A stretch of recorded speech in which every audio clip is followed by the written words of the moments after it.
Hello all, എല്ലാവരും first time എക്സാമിന് വേണ്ടി അതിഗംഭീരമായിട്ട് പഠിച്ചുകൊണ്ടിരിക്കുകയാണ്. 10 ക്വസ്റ്റ്യൻസ് എക്സാമിന് എന്തായാലും ചോദിക്കുന്ന 10 ക്വസ്റ്റ്യൻസുമായിട്ടാണ് ഞാൻ ഇപ്പോൾ ഈ കാണുന്ന വീഡിയോ ചെയ്യുന്നത്. ചോദ്യപേപ്പർ ആരിട്ടാലും, അത് ഗവൺമെന്റ് ആയിക്കോട്ടെ, അത് സ്കൂൾ ടീച്ചേഴ്സ് ആയിക്കോട്ടെ, അല്ലെങ്കിൽ ഒരു ക്ലസ്റ്റർ പോലെ തിരിച്ച് ഒരു ചോദ്യപേപ്പർ ആയിക്കോട്ടെ, എങ്ങനെ ക്വസ്റ്റ്യൻ പേപ്പർ വന്നാലും 100% ചോദിക്കുന്ന 10 ക്വസ്റ്റ്യൻസ് ആണ് നമ്മളുടെ ഈ ഒരു വീഡിയോയിൽ നിങ്ങൾക്ക് വേണ്ടി ഡിസ്കസ് ചെയ്യുന്നത്. ആദ്യമായിട്ട് പരിശോധിക്കാം ഒന്നാമത്തെ പാഠമായിട്ടുള്ള റിലേഷൻസ് ആൻഡ് ഫങ്ഷൻസ്. ഫസ്റ്റ് ചാപ്റ്ററിൽ നമുക്ക് 12 മാർക്കിനാണ് ഓണപരീക്ഷ ഉണ്ടാവുക. ഈ കാണുന്ന 12 മാർക്കിലെ 100% പറയാൻ വേണ്ടി സാധിക്കും. ആദ്യ ക്വസ്റ്റ്യൻ എന്ന് പറയുന്നത് ഇത്തരത്തിലായിരിക്കും. നമ്മൾ കുറച്ച് ഓർഡർഡ് പേജ് തരും. ഈ കാണുന്ന ഓർഡർഡ് പേജ് തന്നുകൊണ്ട് ഇത് റിഫ്ലക്സീവ് ആണോ, ഇത് സിമെട്രിക് ആണോ, ഇത് ട്രാൻസിറ്റീവ് ആണോ, ഇങ്ങനെ ഒരു ചോദ്യം എന്തായാലും നമ്മുടെ പരീക്ഷയ്ക്ക് ഉണ്ടാകുന്ന കാര്യത്തിൽ യാതൊരു സംശയവുമില്ല. അടുത്ത ക്വസ്റ്റ്യൻ എന്ന് പറയുന്നത് നമുക്ക് വീണ്ടും ഒരു റിഫ്ലക്സീവ്, സിമെട്രിക് ആൻഡ് ട്രാൻസിറ്റീവിന്റെ മറ്റൊരു ക്വസ്റ്റ്യൻ വേറൊന്നും തന്നെയല്ല ഇത്തരത്തിൽ കാണും. അതായത് ഒരു 3x - y = 0 അല്ലെങ്കിൽ ഒരു x + y = 4 ഇങ്ങനത്തെ ഒരു ചോദ്യം എന്തായാലും നിങ്ങൾ ചോദ്യ പേപ്പറിൽ ഉണ്ടാകും. ആൻഡ് നമുക്ക് സെറ്റ് എയും ബിയും തരും. നമുക്ക് വളരെ സുഖമായിട്ട് ഓർഡർഡ് പെയേഴ്സ് എഴുതിക്കൊണ്ട് തന്നെ നമ്മൾക്ക് ഈ കാണുന്ന ക്വസ്റ്റ്യൻ ആൻസർ ചെയ്യാൻ വേണ്ടി സാധിക്കും. അത് റിഫ്ലക്സീവ് ആണോ, സിമെട്രിക് ആണോ, ട്രാൻസിറ്റീവ് ആണോ പ്രൂവ് ചെയ്യാൻ വേണ്ടി സാധിക്കും. ശ്രദ്ധിക്കുക, ഓർഡർഡ് പെയേഴ്സ് എഴുതി ചെയ്യുന്ന ഒരു ചോദ്യം എന്തായാലും നമുക്ക് എക്സാമിന് ഉണ്ടാകുന്ന കാര്യത്തിൽ ഒരു സംശയവും ഇല്ല. മൂന്നാമത്തെ ക്വസ്റ്റ്യനിലേക്ക് പോകുമ്പോൾ നമുക്കൊരു പ്രൂവ് ദാറ്റ് ക്വസ്റ്റ്യൻ എന്തായാലും ഉണ്ടാവാൻ ചാൻസ് വളരെ കൂടുതലാണ്. അതായത് 2 divides a - b പോലത്തെ, അല്ലെങ്കിൽ y is divisible by x പോലത്തെ എന്തായാലും ഒരു പ്രൂവ് ദാറ്റ് ക്വസ്റ്റ്യൻ, അത് റിഫ്ലക്സീവും സിമെട്രിക്കും ട്രാൻസിറ്റീവുമാണോ എന്ന് പറയുന്ന ഒരു പ്രൂവ് ദാറ്റ് ക്വസ്റ്റ്യൻ എക്സാമിന് എന്തായാലും ഉണ്ടാകും. നിങ്ങൾ നിർബന്ധം പഠിക്കേണ്ട ക്വസ്റ്റ്യൻസ് പറയുന്നത്, ഒന്ന് x - y ഒരു ഇൻറ്റിജർ ആവുക, ഇവിടെ കാണാൻ വേണ്ടി സാധിക്കുന്ന പോലെ. അതുമല്ലെങ്കിൽ y is divisible by x, അതുമല്ലെങ്കിൽ 2 divides a - b, അതുമല്ലെങ്കിൽ എന്തായാലും നിങ്ങൾക്ക് ചോദിക്കാൻ വേണ്ടി പോകുന്നത് a < b. ഈ കാണുന്ന ക്വസ്റ്റ്യൻസ് ആണ് നമുക്ക് പ്രൂവ് ദാറ്റ് എന്ന് പറയുന്ന ഭാഗത്ത് നിന്ന് എക്സാമിന് എന്തായാലും ചോദിക്കുക. അതുകൊണ്ട് ഈ കാണുന്ന ക്വസ്റ്റ്യൻസ് ഒന്ന് നോക്കിക്കൊണ്ട് വേണം എല്ലാ മക്കളും എക്സാം ഹാളിൽ പ്രവേശിക്കുന്നതിനായി. നമ്മൾക്കിനി ഫങ്ഷൻസിലേക്ക് പോവാം. ഫങ്ഷൻസിലെ ആദ്യ ക്വസ്റ്റ്യൻ ഇത്തരത്തിലായിരിക്കും. നിങ്ങൾക്ക് വളരെ സ്പ്ലിറ്റ് ചെയ്തുകൊണ്ട് ഒരു ഫംഗ്ഷൻ തരും. ഇത് 1 1 ഓൺ 2 ആണോ എന്നാണ് ചോദിക്കുക. നമുക്ക് വളരെ സുഖമായിട്ട് തന്നെ ഏറോ ഡയഗ്രം വരച്ച് പറയാൻ വേണ്ടി സാധിക്കുന്ന ഒരു ക്വസ്റ്റ്യൻ എന്തായാലും എക്സാം ഹാളിൽ നാളെ നിങ്ങൾക്ക് കാണാൻ വേണ്ടി സാധിക്കും. ഇതിന് പുറമെ ഒരു പ്രൂവ് ദാറ്റ് ക്വസ്റ്റ്യനും ഉണ്ടാകും. x / x + 2 പോലത്തെ ഒരു ചോദ്യമാണ് നമുക്ക് എന്തായാലും 1 1 ആണോ ഓൺ 2 ആണോ എന്ന് പറഞ്ഞുകൊണ്ട് എക്സാം ഹാളിൽ നാളെ ചോദിക്കാം. And the most important question, ഇവനെ പഠിക്കാതെ ഒരാൾ പോലും നാളെ എക്സാം ഹാളിൽ പ്രവേശിക്കരുത്. കാരണം ഈ കാണുന്ന ഭാഗത്ത് ഏറ്റവും അധികം ചോദിക്കാൻ ചാൻസ് എന്ന് പറയുന്നത് ഇവനെയാണ്. ഇവനില്ലാത്തൊരു ചോദ്യ പേപ്പർ കാണുവാനുള്ള ചാൻസ് എന്ന് പറയുന്നതും വളരെ കുറവ് തന്നെയാണ്. നമ്മൾ അടുത്തായി പരിശോധിക്കാൻ വേണ്ടി പോകുന്നത് +2 ഓണപരീക്ഷയിലെ ഏറ്റവും അധികം വെയിറ്റേജ് വരുന്ന ചാപ്റ്ററാണ് മെട്രിസസ്. 21 മാർക്കിനാണ് നമ്മളുടെ ഓണപരീക്ഷയ്ക്ക് ഈ ചാപ്റ്റർ ചോദിക്കാം. ഈ ചാപ്റ്ററിനകത്ത് ഏതൊരു വിദ്യാർത്ഥിയും ആദ്യമായിട്ട് പഠിക്കേണ്ട കാര്യം കൺസ്ട്രക്ഷൻ ഓഫ് മെട്രിക്സ് ആണ്. ഇത് ഇത്തരത്തിലുള്ള ചോദ്യം, ഒരു 3/4 മെട്രിക്സ് ഉണ്ടാക്കുക സച്ച് ദാറ്റ് ഇതിൻ്റെ AIJ എന്ന് പറയുന്നത് നമുക്കിവിടെ AIJ = 2i - j. ഇങ്ങനൊരു ചോദ്യമാണ് നമുക്ക് നാളെ എക്സാം ഹാളിൽ എന്തായാലും കാണാൻ വേണ്ടി സാധിക്കാം. ഇതായിരിക്കും ഒരു ചോദ്യം.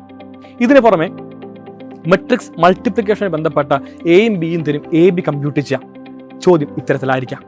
എയും ബിയും തരും. AB ഹോൾ ട്രാൻസ്പോസ് എന്ന് പറയുന്നത് B ട്രാൻസ്പോസ് × A ട്രാൻസ്പോസ് എന്ന് പ്രൂവ് ചെയ്യാം.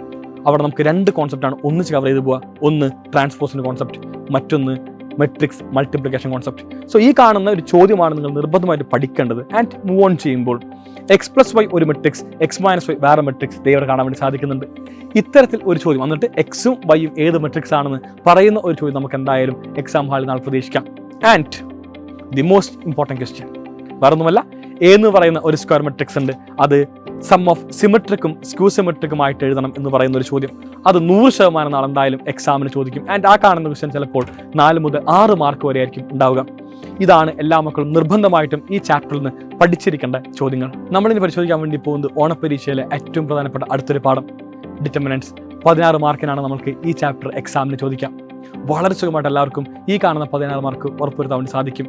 ഞാൻ പറയും, നിങ്ങൾ ഒന്നും പഠിച്ചില്ലെങ്കിലും ഈ ഒരു ചോദ്യം, അതായത് നമ്മൾക്ക് സിസ്റ്റം ഓഫ് ഇക്വേഷൻ സോൾവ് ചെയ്യുന്ന ഈ ഒരു ക്വസ്റ്റ്യൻ നിർബന്ധമായിട്ട് പഠിക്കണം. കാരണം എക്സാമിന് നാളെ 100% 6 മാർക്കിൻ്റെ ഒരു ചോദ്യം അത് ഇവനായിരിക്കും. ഇവനില്ലാത്ത ഒരു ചോദ്യ പേപ്പറും ആർക്കും തന്നെ കാണാൻ വേണ്ടി സാധിക്കുകയുമില്ല. ആയതിനാൽ എല്ലാ മക്കളും ഈ ക്വസ്റ്റ്യൻ എന്തായാലും വർക്കൗട്ട് ചെയ്തതിന് ശേഷം മാത്രമേ നാളെ എക്സാം ഹാളിൽ പ്രവേശിക്കാൻ വേണ്ടി പാടുള്ളൂ. ഇതിന് പുറമെ ഏരിയ ഓഫ് എ ട്രയാങ്കിൾസിൻ്റെ ഈ ഒരു ചോദ്യം നമുക്ക് എക്സാമിന് ഒരുപാട് എക്സ്പെക്ട് ചെയ്യാൻ വേണ്ടി സാധിക്കുന്നതാണ്. ഈ കാണുന്ന 2 ഭാഗമാണ് നമ്മൾ നിർബന്ധമായിട്ട് പഠിക്കേണ്ടത്. ഈ കാണുന്ന 2 ഭാഗത്താണ് നമുക്ക് ഏറ്റവും അധികം മാർക്കോട് കൂടെ തന്നെ ചോദ്യം ഉണ്ടാവുക.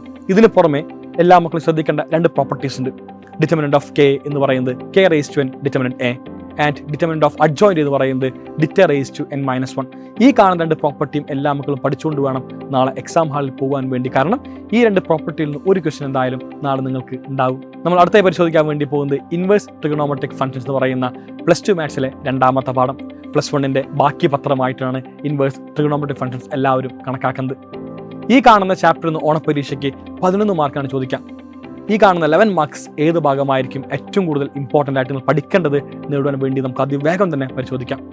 ആദ്യമായിട്ട് എല്ലാവരും പഠിക്കേണ്ടത് ഇത്തരത്തിലൊരു കോസ് ഇൻവേഴ്സ് -1/2 വാല്യൂ കണ്ടുപിടിക്കാം.